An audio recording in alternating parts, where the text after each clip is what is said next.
திரு ஆசீர்வாதம் ஆச்சாரி 24 மணி நேரம் ஏறக்குறைய 25 மணி நேரம் ஆகிவிட்டது. ஆனால் இதுவரை விசாரணை ஒரு புறம் சென்று கொண்டிருக்கிறது. இது என்ன மாதிரியான தாக்குதல் அப்படின்றது, இது விபத்தா இல்லை இதில் சதித்திட்டம் என்ன அப்படின்றத பற்றி ஒரு வெளிப்படையான தகவல் இல்லை. நேற்று டெல்லி காவல்துறையினர் சொன்னது விரைவில் நாங்கள் தெளிவுபடுத்துவோம் அப்படின்னு. இப்போ விசாரணை எந்த அளவில் இருக்கிறது? வணக்கம்.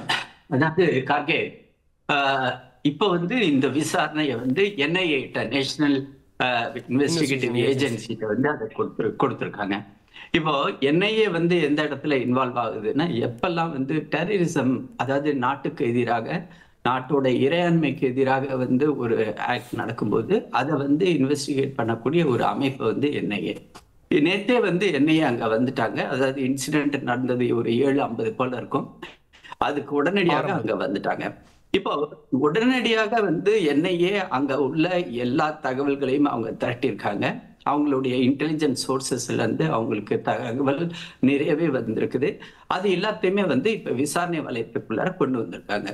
ஆனா இதை எடுத்த உடனடியாக இது டெரர் ஆக்ட் அப்படின்றது அரசு, அதுவும் குறிப்பாக கேபினட் கமிட்டி ஆன் செக்யூரிட்டியோடைய ஒரு கூட்டம் நடந்து அதுக்கு எல்லா ஏஜென்சிஸும் அதுல உட்கார்ந்து அவங்களுடைய இன்ஃபர்மேஷன் பிறகு நாளைக்கு தான் நடக்குது. ஆமா, அது நாளைக்கு நடக்குது. இப்போ இந்த இன்சிடென்ட் நடந்ததுக்கு முன்னாடியில இருந்து நான் நம்மளுடைய கிளாக்கை ஒரு 10 நாளுக்கு முன்னாடி தள்ளணும் அப்படின்னு வச்சுக்கிட்டீங்கன்னா, ஸ்ரீநகர்ல, ஜம்மு காஷ்மீரோடைய அங்க ஸ்ரீநகர்ல ஒரு சில போஸ்டர்ஸ் ஒட்டப்படுகிறது. பன்போரா அப்படின்ற பகுதியில் கடந்த 19ஆம் தேதி.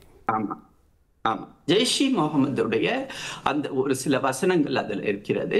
அந்த போஸ்டர்கள் ஒட்டப்பட்டதற்கு பிறகு ஜம்மு காஷ்மீருடைய போலீஸ், அதுவும் குறிப்பாக இன்டெலிஜென்ஸ், அவங்களுடைய இன்டெலிஜென்ஸ் மற்றும் நம்மளுடைய இன்டெலிஜென்ஸ் பீரோ, அதாவது தேசிய அளவில் உள்ள இன்டெலிஜென்ஸ் பீரோ, அவங்க யாரு இந்த போஸ்டர்களை ஒட்டினாங்க. ஏன்னா அங்க உள்ள மாநகரம் முழுக்க அதை கிட்டத்தட்ட ஒட்டியிருக்காங்க. ஸோ எதனால ஒட்டியிருக்காங்க, யார் ஒட்டியிருக்காங்க அப்படின்னு சிசிடிவியை நான் இந்த விவரங்களை சொல்றதுக்கு ஏன் காரணம்னா, இதனுடைய பேக்ரவுண்ட்ல இருந்து நம்ம வர வேண்டிய ஒரு சூழ்நிலை. இப்போ சிசிடிவி அனலைஸ் பண்ணும்பொழுது அதை ஒட்டினவங்க ஒரு சில குறிப்பிட்ட நபர்கள் அப்படின்றது அவங்களுக்கு கிடைக்குது தகவல். அந்த நபர்களை, அதுவும் குறிப்பாக மிக முக்கியமான விஷயம், இந்த நபர்கள் தீவிரவாதிகள் அப்படின்னா நார்மலா என்ன நினைச்சிட்டு இருக்கோம், படிக்காதவங்களா இருப்பாங்க, அது மாதிரியான, அதாவது 10ஆம் கிளாஸ் கூட பாஸ் பண்ணாம 12ஆம் கிளாஸ் பாஸ் பண்ணாம இருப்பாங்க, மேபி ஒரு கிராஜுவேட்டா இருப்பாங்க அப்படின்னு தான் நம்ம நார்மலா தீவிரவாதிகளை பத்தி நம்ம டிஸ்கிரைப் பண்ணும்போது நம்ம பார்த்திருக்கோம். ஆனா அங்க கிடைச்ச அந்த தகவல்கள், அவங்க எல்லாம் டாக்டர், அதாவது MBBS டாக்டர். அந்த MBBS டாக்டர் படிச்சுட்டு பல்வேறு மருத்துவமனைகள்ல வேலை செய்யறாங்க.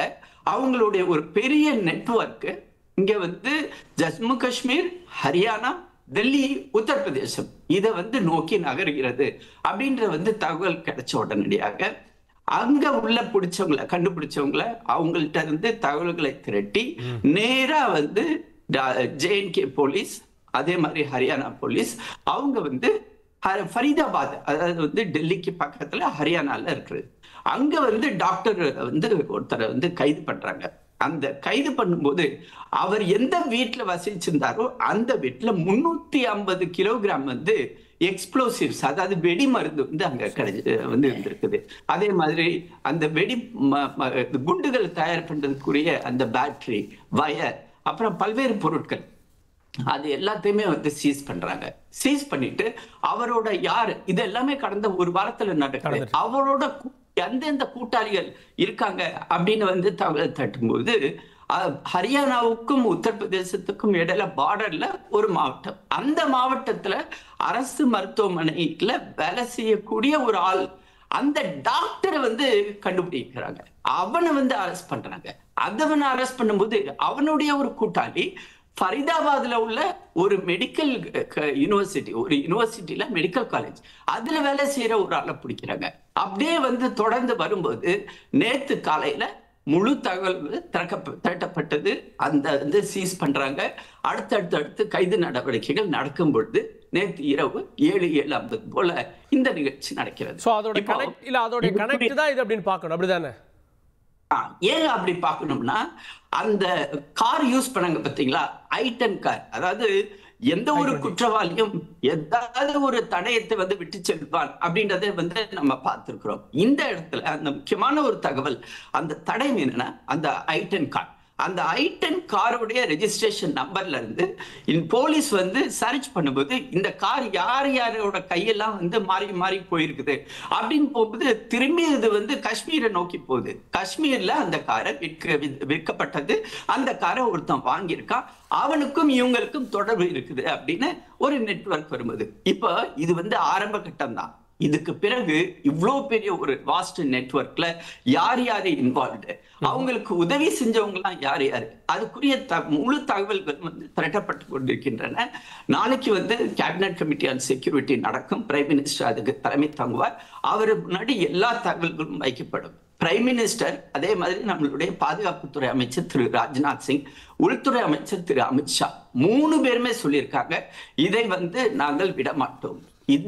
இந்த நடவடிக்கையில் ஈடுபட்ட தீவிரவாதிகளுக்கு தக்க பாடம் கண்டிப்பாக நாங்கள் புகட்டுவோம் அப்படின்றத சொல்லியிருக்காங்க. இன்னும் கன்ஃபார்ம் பண்ணல டெல்லி போலீஸோ என்னையோ, பட் என்னைய விசாரிக்குது. இந்த கனெக்டிவிட்டிலாம் எப்படி இந்த கனெக்ஷன் போகுதுன்றதை சொல்லிட்டாங்க. இதை வச்சு இது தீவிரவாத சதிச்செயல் தான் அப்படின்ற முடிவுக்கு ஏறக்குறைய வந்துட்டாங்களா அஃபீஷியல்ஸ் எல்லாம்? இல்ல, இப்போ அதாவது அதுக்குரிய அந்த பாதையை நோக்கிதான் அது போயிட்டு இருக்குது. இந்த பயணம் அதை நோக்கிதான் போயிட்டு இருக்குது. ஏன்னா நீங்க அந்த ரெட் ஃபோர்ட்டுக்கு ஏத்தப்பல அந்த சாந்தினி சவுக் அப்படின்ற ஒரு இடத்த நீங்க பாத்தீங்கன்னா எந்த நாளுமே பாத்தீங்கன்னா மினிமம் ஒரு 20,000 இருந்து 30,000 பேர் வர, அது ஒரு பெரிய வணிக வளாகம். அந்த இடத்துல அவ்வளவு கூட்டம் இருக்கும். அப்படியாப்பட்ட ஒரு கூட்டம் நெருக்கடி உள்ள ஒரு இடத்துல ஒரு காருக்குள்ளார எக்ஸ்ப்ளோசிவ்ஸ் எப்படி வந்திருக்க முடியும்? அந்த கார்ல எக்ஸ்ப்ளோசிவ் இருக்குது, அங்க டிட்டோனேட் ஆயிருக்குது அப்படின்னா ஏதோ ஒரு காரணத்துல அந்த காரை ஓட்டிட்டு இருந்தவனுக்கும் ட்ரேஸ் பண்ணிருக்காங்க. இப்போ அவனோட பேர்ல கூட என்ன குழப்பம்னா அவன் யாரோட தொடர்புல இருந்தா அப்படின்றது இப்ப இன்டெலிஜென்ஸ் நெட்வொர்க் மூலமா கிடைக்கும் போது முழு விவரம் கண்டிப்பாக வரும். இனி செல்லும் இடமெல்லாம் செய்தி. தந்தி டிவியின் வாட்ஸ்அப் சேனலை ஃபாலோ பண்ணினா செல்ல இருக்கும் இடமெல்லாம் செய்தி. இதோ QR கோட், இப்பவே ஸ்கேன் பண்ணுங்க, ஃபாலோ பண்ணுங்க.